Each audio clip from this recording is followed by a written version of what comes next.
મહારાજે પ્રશ્ન પૂછ્યો કે મુક્તાનંદ સ્વામી, અમારી માળાના મણકામાં આવે એવા હરિભક્તો કોણ? ભગવાન પોતે હરિભક્તોની માળા ફેરવે છે, તો અમારી માળાના મણકામાં આવે એવા હરિભક્તો કોણ કોણ છે? નામ કહો. મુક્તાનંદ સ્વામી કે મહારાજ, પહેલું નામ તો દાદા ખાચરનું આવે. મહારાજ કે મુક્તાનંદ સ્વામી, એ તો મણકા નહીં, માળાનું મેર છે.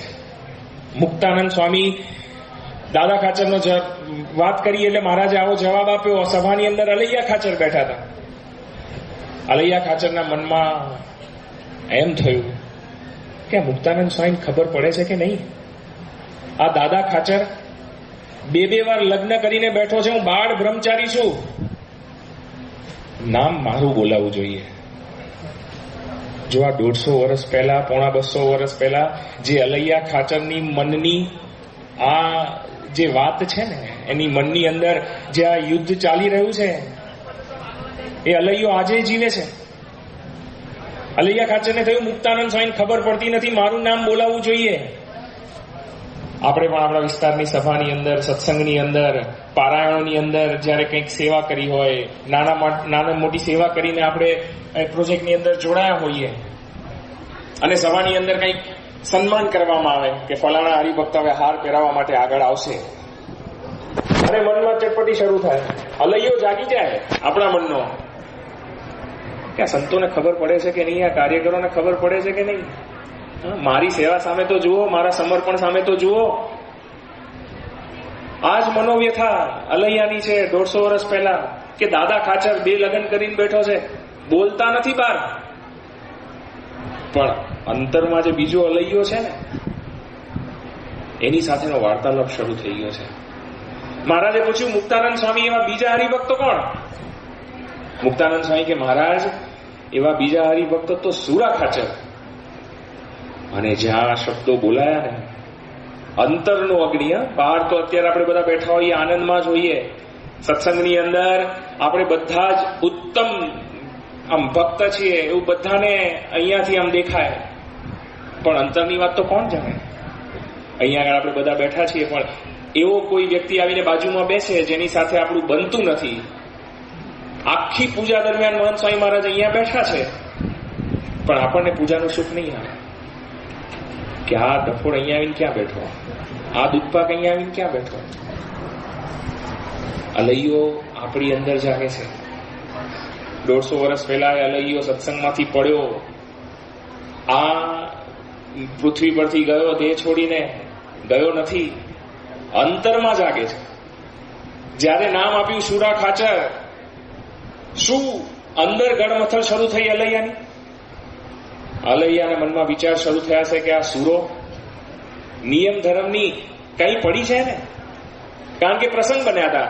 શ્રીજી મહારાજે જયારે નિયમો આપ્યા, બધા નિયમ લીધા, અને એમાં સુરા ખાચરે નિયમ લીધો હતો કે આજથી આપણે ચોખાની બાધા, ચાતુર્માસ 4.5 મહિના આપણે ચોખા ખાવા નથી, અને ખૂબ ઉત્સાહમાં નિયમ નહીં લીધો. અને બીજે દિવસે શ્રીજી મહારાજે દૂધપાકની રસોઈ કરાવી, અને પોતે પંગતમાં શ્રીજી મહારાજ પોતે દૂધપાક લઈને પીરસવા માટે નીકળ્યા.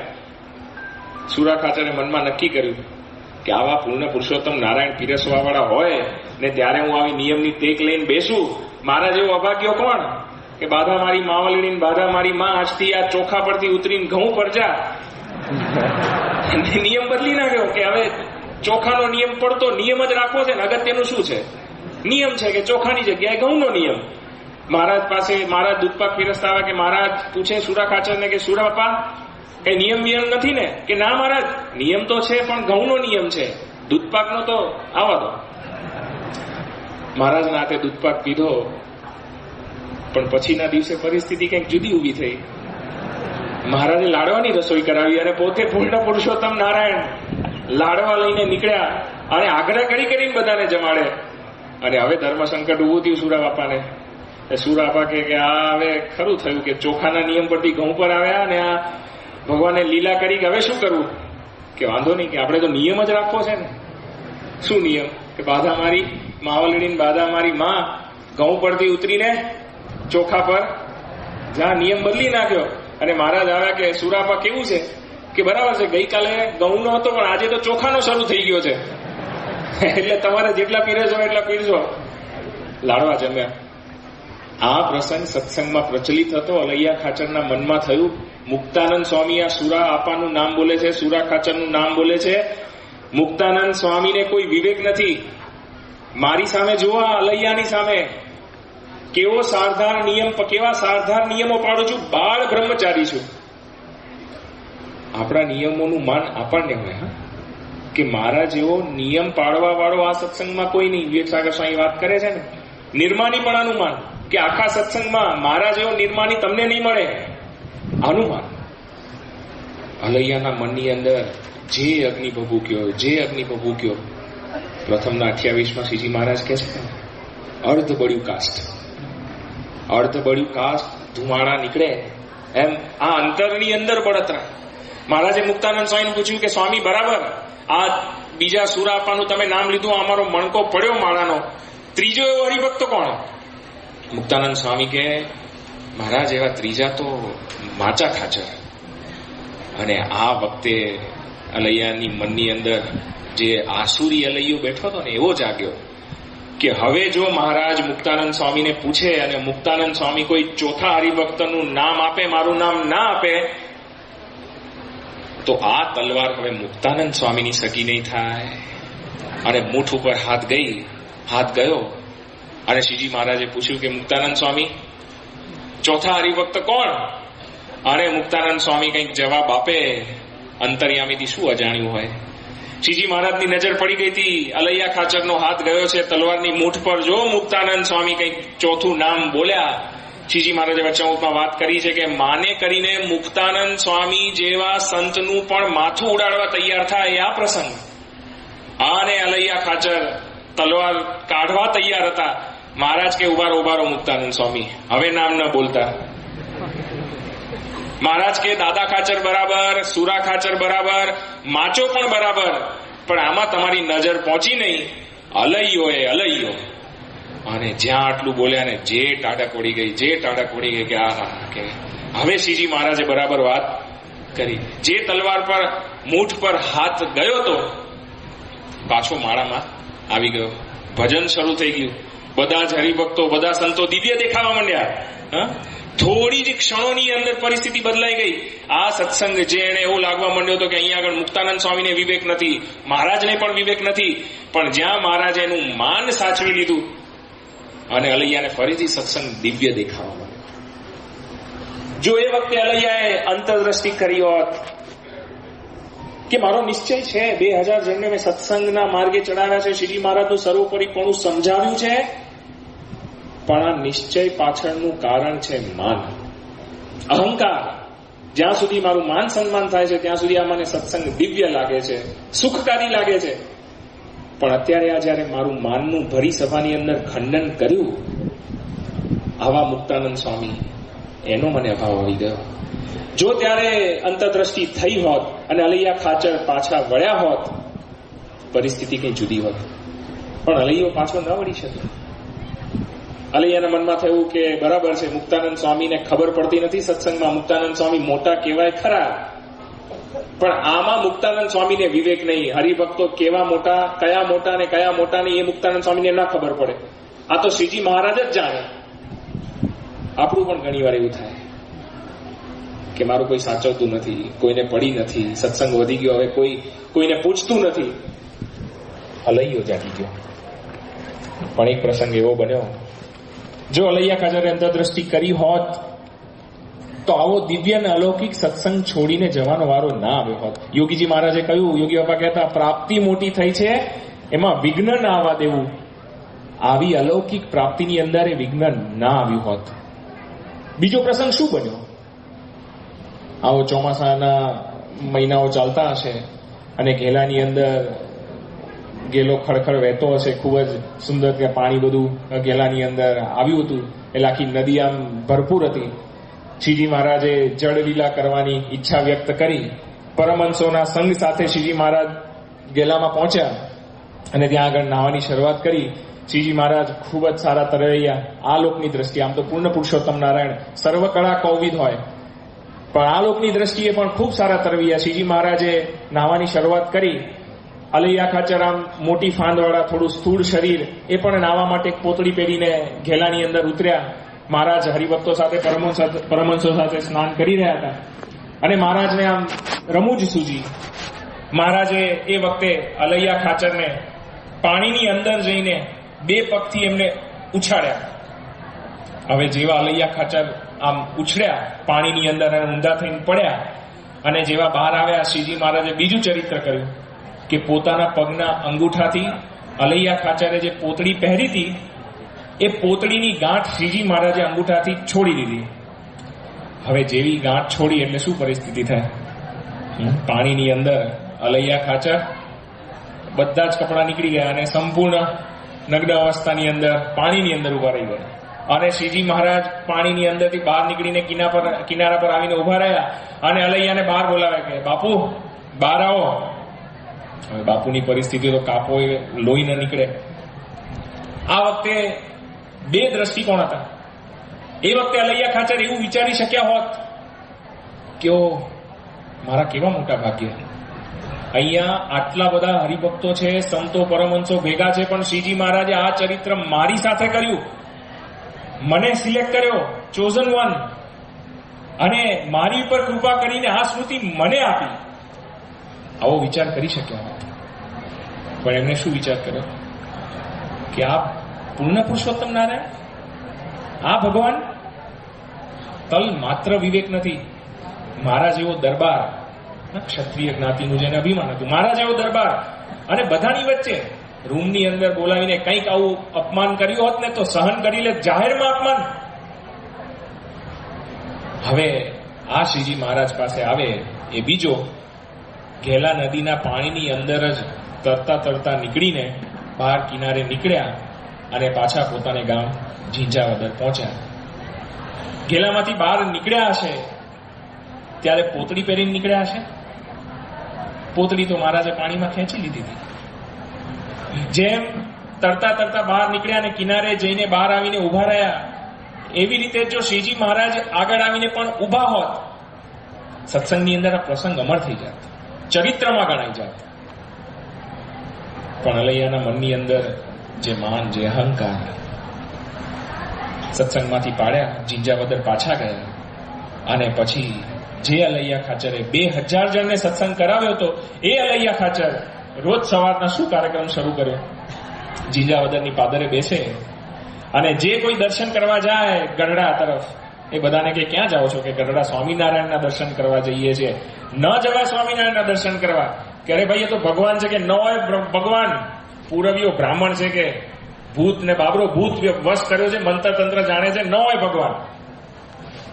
આપણો ઇતિહાસ એવું કહે છે 2000 ને સત્સંગ કરાવવાળા બાળ બ્રહ્મચારી અલૈયા ખાચરે 4000 થી વધારેને સત્સંગના માર્ગમાંથી પાછા પાડ્યા. મુક્તાનંદ સ્વામીને અલૈયા ખાચર દેખાય છે એટલે મુક્તાનંદ સ્વામી પ્રશ્ન પૂછે છે કે પેલા જે નિશ્ચય હતો એ નિશ્ચય હતો કે નહોતો? 2000 જણને સત્સંગ કરાવ્યો ત્યારે શું અલૈયા ખાચર શ્રીજી મહારાજને સર્વોપરી ભગવાન નહીં જાણતા હોય? પોતે જે બ્રહ્મચર્યનું પાલન કરતા હતા, નિષ્કામ ધર્મ, શ્રીજી મહારાજે કહ્યું અમને બધા ધર્મની અંદર સૌથી વહાલો કોઈ ધર્મ હોય તો એ નિષ્કામ ધર્મ છે. નિષ્કામ ધર્મનું યથાર્થ પાલન કરનાર અલૈયા ખાચર શ્રીજી મહારાજને સર્વોપરી ભગવાન નહીં જાણતા હોય? શ્રીજી મહારાજ ના પાડે છે. મહારાજ મુક્તાનંદ સ્વામીને કહે છે કે સ્વામી, એ જે નિશ્ચય હતો એ મનનો ધાર્યો નિશ્ચય હતો. અને આવો જે મનનો ધાર્યો નિશ્ચય હોય એવો હરિભક્ત તો મનમુખી છે. અને એનાથી પણ આગળ શ્રીજી મહારાજ એને પદવી આપી દે છે. શ્રીજી મહારાજ એવું કહે છે કે એવો હરિભક્ત તો નાસ્તિક છે. સત્સંગમાં છે પણ જો આ સત્સંગ કરવા પાછળનું ઉદ્દેશ્ય, સત્સંગ કરવા પાછળનું કારણ, એનું મોટિવેશનલ ફોર્સ જો માન છે, શ્રીજી મહારાજ કહે છે મનમુખી છે, નાસ્તિક છે. મુક્તાનંદ સ્વામીના નજરની સામે આવા દ્રષ્ટાંતો સત્સંગમાં એ વખતે જે બન્યા હતા સામે હતા અને એટલા માટે મુક્તાનંદ સ્વામી આવો પ્રશ્ન પૂછ્યો છે. મુક્તાનંદ સ્વામીની આંખની સામે જીવા ખાચર હશે. એ જીવા ખાચર કે જેમણે શ્રીજી મહારાજની પહેલી પધરામણી ગઢડાની અંદર કરાવી. શ્રીજી મહારાજ જે 28 વર્ષ દાદા ખાચરના દરબારમાં રહ્યા, એ દાદા ખાચરના સગા કાકા જીવા ખાચર, એમની વિનંતીથી શ્રીજી મહારાજ સૌ પ્રથમવાર ગઢડાની અંદર આવ્યા. એ જીવા ખાચર કે જેઓ રોજ સવારના શ્રીજી મહારાજ અને સંતો ઘેલા નદીએ નાવા જાય તો નાવા માટે જાય, એની પહેલા પોતે ઝાડુ લઈને દરબાર ક્ષત્રિય જ્ઞાતિના ગામધણી, પોતે બાપુ છે પણ ગામધણી પોતે આખો રસ્તો સાફ કરી નાખે, કારણ કે શ્રીજી મહારાજ અને સંતો આ માર્ગેથી ચાલીને ઘેલા નદીએ નાવા જતા હતા. આવી ભક્તિ હતી જીવા ખાચરની. શ્રીજી મહારાજ એમના ઘરે હતા. આપણે આ બધા ઇતિહાસના પ્રસંગોથી ઘણા બધા પરિચિત છીએ, છતાં પણ આજે યાદ કરવા છે, કારણ કે એ અલૈયોને જીવો આજે પણ આપણી અંદર જીવે છે. એ જીવા ખાચરે શ્રીજી મહારાજને જયારે ભર સભામાં થૂકવું હતું, ગળફો આવ્યો, ત્યારે પોતાની પાગ કાઢીને શ્રીજી મહારાજ આગળ ધરી દીધી. શ્રીજી મહારાજને કહ્યું, થૂકદાની નથી, આમાં ગળફો કાઢો. ત્યારે આખી સભામાં વાહ પોકારી ગઈ કે વાહ બાપુ વાહ, નિશ્ચય તો ભગવાનપણાનો તમને છે. ભર સભામાં ગામધણી થઈને તમે તમારી પાઘડી કાઢીને મહારાજને ધરી દીધી ગળફો કાઢવા માટે. બધા વાહ પોકારી ગયા. શ્રીજી મહારાજને ખાડે જવું હતું, ભર ચોમાસાની અંદર, બહાર વરસાદ ચાલુ છે એવી પરિસ્થિતિમાં બહાર કેવી રીતે લઈ જવા? જીવા બાપુએ પોતાના રસોડાની અંદર જઈને જ્યાં આગળ ચૂલો થાય, જ્યાં આગળ રસોઈ બને, એ સ્થાનની અંદર ઈંટો ગોઠવીને શ્રીજી મહારાજને કહ્યું કે અહીંયા આગળ તમે આ વિધિ પૂરી કરો, અને ત્યાં આગળ ચૂલાની અંદર શ્રીજી મહારાજને ત્યાં ખાડે બેસાડ્યા.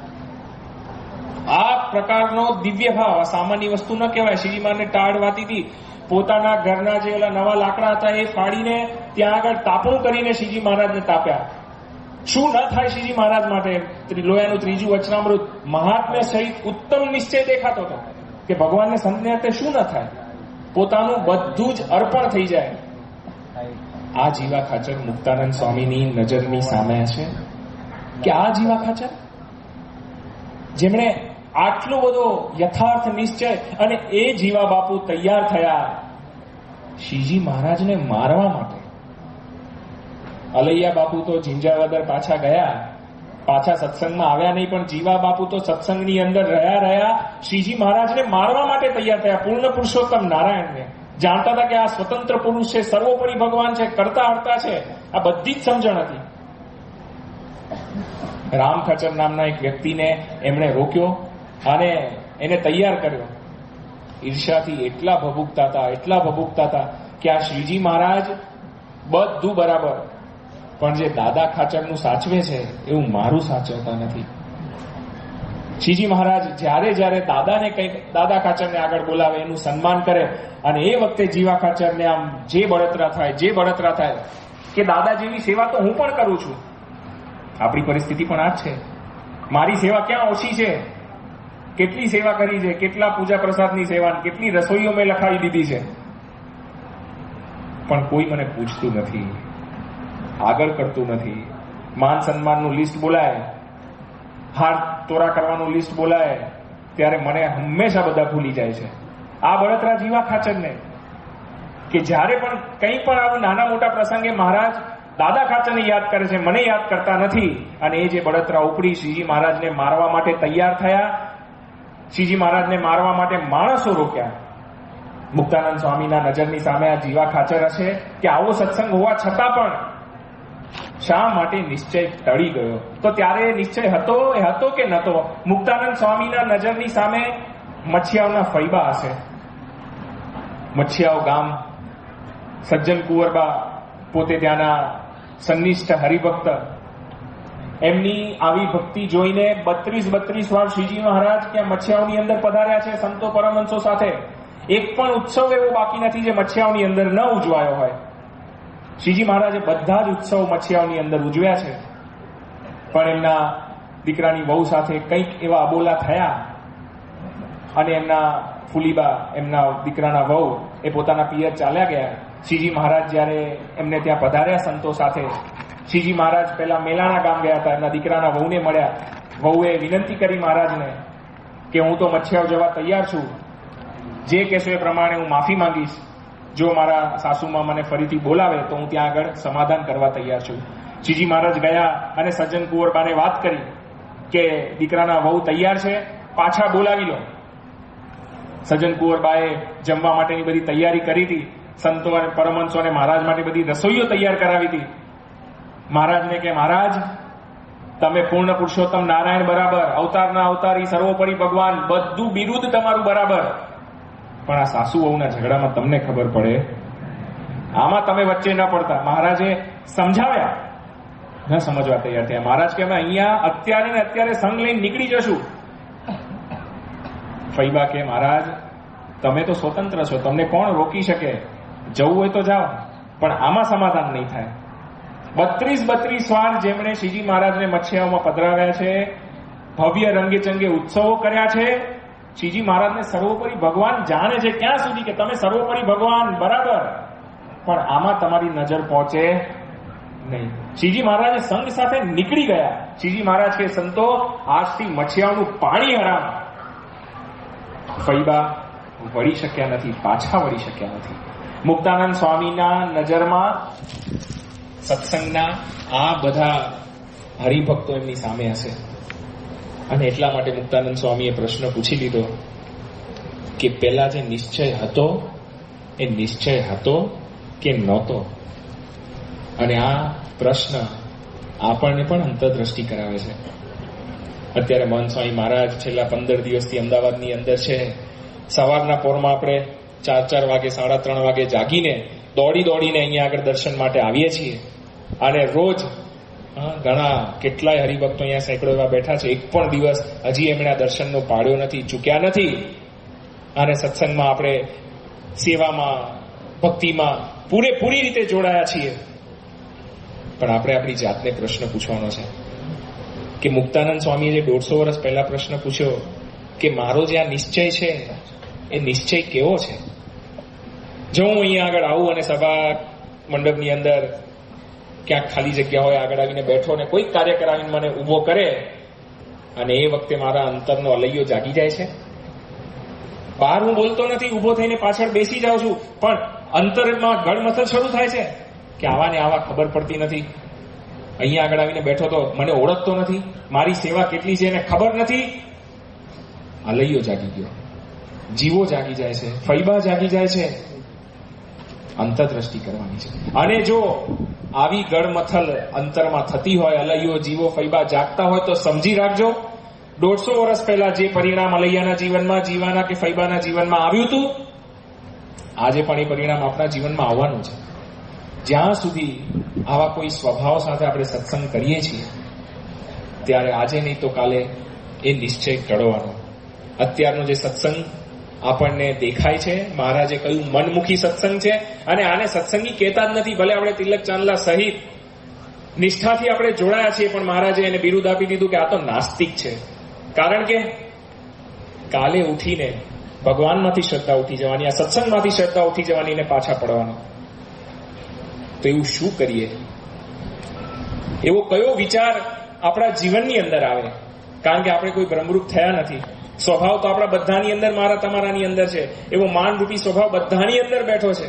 ક્યારેક કોઈ વખાણ થાય ત્યારે આપણને મજા આવે છે, અને અપમાન થાય ત્યારે આપણે દુઃખી થઈએ છીએ.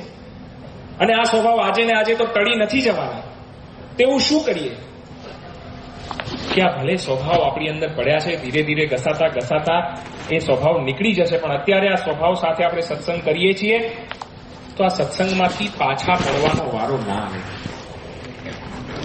ગુણાતાન સ્વામીએ પોતાની વાતમાં કહ્યું, આ સત્સંગ દ્રઢ કરીને જાળવી શકીએ, સત્સંગનું યથાર્થ સુખ લઈ શકીએ, એના માટેનો ઉપાય ગુણાતાન સ્વામી આપ્યો કે જ્યારે મનુષ્ય ભાવ અને દિવ્ય ભાવ એક થઈ જાય ત્યારે ભગવાન ભજવાનું સુખ આવે. ગુણાતાન સ્વામી આ વિચાર આપ્યો, ભગવાન ભજવાનું સુખ. અને આપણને બધાને ખબર છે, સત્સંગની અંદર આપણને કોક વાર બહુ મજા આવે, આનંદ થઈ જાય, અને કોક વાર એમ થાય કે હવે સત્સંગમાં જવું નથી, મંદિરે જવું નથી, પગ પાછા પડી જાય. પણ કાયમ માટે ચડતો ને ચડતો રંગે ગુણાતાન સ્વામી ઉપાય આપે છે, મનુષ્ય ભાવ અને દિવ્ય ભાવ એક થઈ જાય ત્યારે સત્સંગ કરવાનું, ભગવાન ભજવાનું સુખ આવે. શું કહેવા માંગે છે ગુણાતાન સ્વામી? ગુણાતાન સ્વામી નો ઉપદેશ એ પ્રકારનો છે. ગુણાતાન સ્વામી એ કહેવા માંગે છે કે જ્યારે સત્સંગમાં દિવ્ય ભાવ, બધું દિવ્ય હોય ત્યારે તો આપણને બધાને આનંદ આવે છે, પણ કંઈક મનુષ્ય ભાવ, મનુષ્ય ચરિત્ર એ આપણને દેખાય ત્યારે આપણે દુઃખી થઈ જઈએ છીએ, પાછા પડી જઈએ છીએ. કોનામાં મનુષ્ય ભાવ ને કોનામાં દિવ્ય ભાવ? મોહન સ્વામી મહારાજ બે વાત કરે છે. મોહન સ્વામી મહારાજ કહે છે આ જે સંબંધવાળા છે એ બધા દિવ્ય છે, અને બીજું ભગવાન ને ભગવાનના સંત એ દિવ્ય છે. જો આ બે દ્રષ્ટિ આપણા જીવનની અંદર, આ બે વિચાર આપણા જીવનની અંદર દ્રઢ થઈ ગયા તો એ અલૈયા ખાચરની જે પરિસ્થિતિ થઈ, જીવાની ફૈબાની જે પરિસ્થિતિ થઈ, એવી પરિસ્થિતિ આપણી નહીં થાય. એની ગેરંટી સત્પુરુષ આપે છે. ભગવાન ભજતા જે આપણને ઘણીવાર દુઃખનો અનુભવ થાય છે, ગુણાતાન સ્વામી ગેરંટી આપે છે કે જો મનુષ્ય ભાવ ને દિવ્ય ભાવ એક થઈ ગયો, અખંડ સુખની અનુભૂતિ આ સત્સંગની અંદર આપણને થશે. સૌથી પહેલી વસ્તુ છે સંબંધવાળામાં દિવ્ય ભાવ, જે સૌથી અઘરો છે.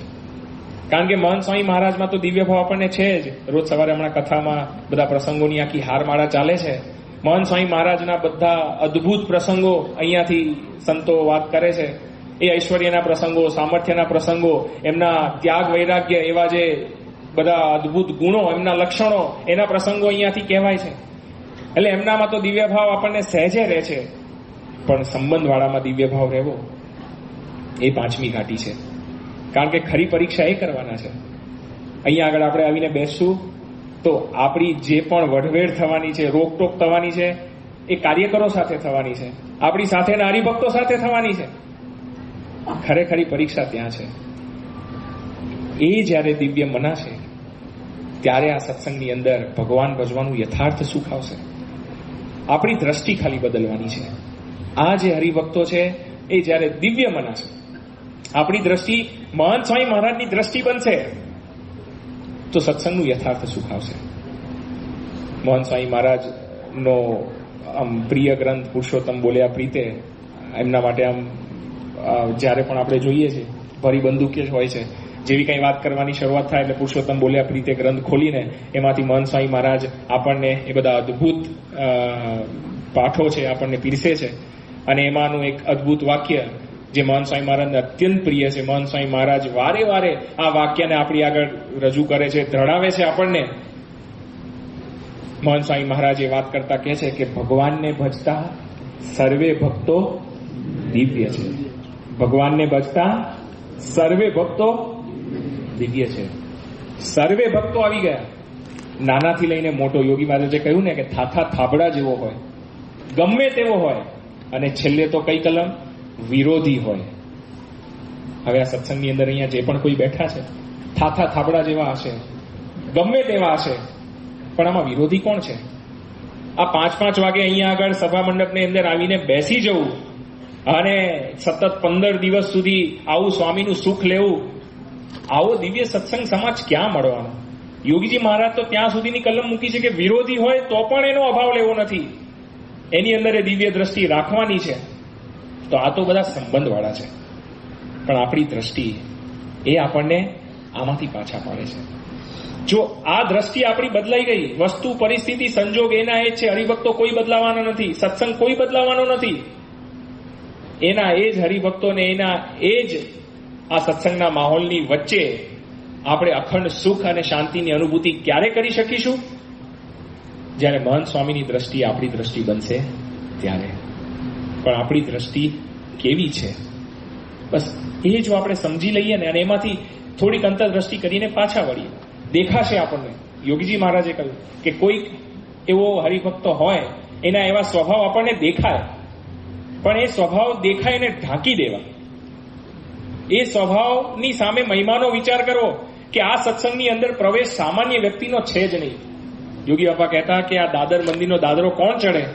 તો સોપારી ઉપર ઊંધા માથે 10,000 વર્ષ તપ કર્યું હોય ત્યારે એનો પ્રવેશ આ દાદર મંદિરના દાદરા ચડીને અંદર, આ સભામાં બેસવાની તો વાત જ નથી, દાદરા ચડીને દાદર મંદિરમાં પ્રવેશ કર્યો છે. હવે ખાલી કલ્પનાની બહાર જાય એવું છે. સોપારી ઉપર ઊંધા માથે કેટલા વર્ષ? હવે આપણે બધા અહીંયા આવીને બેઠા છીએ ને, આવી કોઈ સાધના કરીને આવીને બેઠા છીએ. આ પહેલો જન્મ નથી આપણો. એકવાર યોગીજી મહારાજ એક ગામમાં પારાયણ કરવા માટે ગયા. પારાયણ કરીને પાછા વળતા હતા અને એક હરિભક્તે આવીને ગાડી આમ યોગી બાપાની ગામની બહાર નીકળતી હતી. હરિભક્તે આવીને ગાડી અટકાવીને કહ્યું, બાપા મારા ખેતરમાં પધરામણી કરવાની રહી ગઈ છે. એટલે સેવક સંતોએ વાત કરી કે થોડા મહિનાઓ પછી ફરીથી આ ગામમાં આવવાનું છે, ત્યારે ખેતરમાં પધરામણી થશે, કારણ કે અત્યારે આગળ હજી પહોંચવાનું છે ગામમાં, ત્યાં જમવાનું, સભા, પછી આગળ બધું વિચરણ લાંબુ છે. પેલા હરિભક્તે હઠ પકડી કે બાપા અત્યારે આવ્યા છો, મારા ખેતરમાં પધરામણી વગર કેમ જવાય? યોગી બાપા કે સારું ગાડી વાળી લો. એ હરિભક્તના ખેતરની અંદર પહોંચ્યા. યોગી બાપા નીચે ઉતર્યા અને ત્યાં પુષ્પો પધરાવ્યા, ધૂન કરી. પછી યોગી બાપા કહે કે આપણે ખેતરના સામે છેડે જવું છે. હવે આખું ખેતર ખેડી નાખેલું, એટલે બધા ઢેફા આમ ખેતરની અંદર પડ્યા હતા. એટલે સાથેના સંતોએ વાત કરી કે બાપા ખેતર પ્રસાદીનું થઈ ગયું. પેલા હરિભક્ત પણ રાજી હતા. એની અપેક્ષા એટલી જ હતી કે યોગી બાપા આવીને પગલા કરે. પણ યોગી બાપા કે ના, આપણે સામે છેડે જવું છે. એટલે સંતો પાછા વાળવા માટે બહુ આગ્રહ કરવા માંડે યોગી બાપાને કે જરૂર નથી, હરિભક્તની ઈચ્છા નથી. એટલે યોગી બાપા સેવકનો હાથ છોડીને પોતે ચાલવા માંડ્યા. હવે ખેતર ખેડેલું હતું, ઢેફા હતા, એટલે સેવકને એમ ચિંતા થઈ કે હવે કંઈક પગમાં મચકોડ આવી જાય. એટલે સેવક સંતો યોગી બાપાનો હાથ પકડીને ભેગા ચાલ્યા. આખું ખેતર ક્રોસ કરીને સામે છેડે આવ્યા. ત્યાં આગળ આવ્યા અને 2 આંબાના ઝાડ હતા. યોગી બાપાએ આંબાના ઝાડ આગળ પહોંચ્યા. એ આંબાના ઝાડને 2 હાથનો સ્પર્શ કર્યો. હાથનો સ્પર્શ કરીને યોગી બાપા એટલું બોલ્યા, 10,000 વર્ષથી તપ કરતા હતા ત્યારે આજે સત્પુરુષનો યોગ થયો. 10,000 વર્ષથી તપ કરતા હતા ત્યારે આજે સત્પુરુષનો યોગ થયો. કેટલા કલાક માટે થયો હશે? યોગી બાપામાં હાથ રાખીને અડધો કલાક, 15 મિનિટ, 10 મિનિટ, કેટલું ઉભા છે? ગણતરીની સેકન્ડો માટે યોગીજી મહારાજે સ્પર્શ કર્યો ઝાડનો. 10,000 વર્ષ સુધી તપ કરવાનું ફળ શું? સત્પુરુષના 5 થી 10 સેકન્ડનો સંપર્ક, એમનો યોગ. હવે આપણે અહીંયા બધા બેઠા છીએ, વિચાર કરો, આપણને સત્પુરુષનો કેવો યોગ સાંભળ્યો છે. પ્રમુખ સ્વામી મહારાજનો કેટલો લાભ લીધો, અત્યારે મહંત સ્વામી મહારાજનો કેટલો લાભ લઈએ છીએ.